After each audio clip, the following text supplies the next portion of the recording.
All I can say is OMG, y'all. OMG. Well, what's she talking about now? A friend of mine posted on Facebook an article about gonorrhea and how that it is resistant to the current course of antibiotic treatment. Now, I've worked in public health most of my career, and I used to work in sexually transmitted disease clinics, y'all. And trust me, I've seen a lot of things, heard a lot of stories from people who have, been put at risk for different things and trying to get treatments and cures and stuff like that. It's something. And back in the day, when I first started working in the clinics, gonorrhea, there was a strain called PPNG, penicillinase producing Neisseria gonorrhea. And this particular strain of gonorrhea could not be cured with penicillin. So they had to switch up and use a treatment called ceftriaxone or Rocephin. And they would give you a 250 milligram shot in one of your hips. And it would just take care of the gonorrhea, right? Well, that article my friend posted said that ceftriaxone don't work no more. I'm like, what? That was back in the late 80s when we started using that because the penicillin wasn't working anymore. And here we are in 2017 and that ain't working?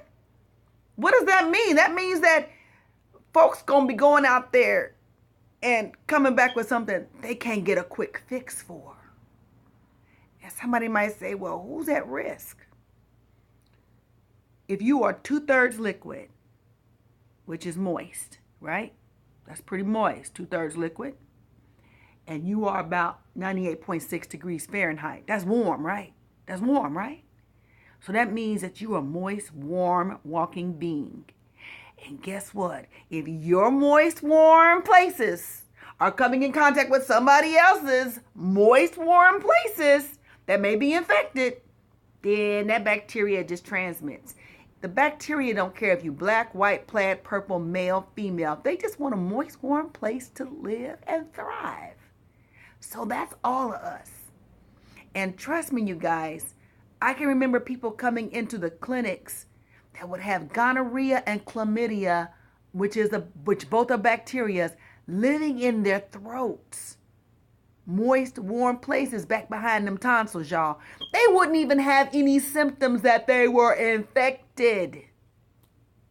So all I'm saying is, you guys, look, we were told back then that there are about 66 known sexually transmitted diseases in the world, and this country was seeing about 33 of those. There are viral infections and there are bacterial infections. And look, you guys, some of this stuff people are getting now, they can't get rid of. So if you or your mate is out there and they bring something home, just remember, might not be able to have a quick fix for it. I'm just saying.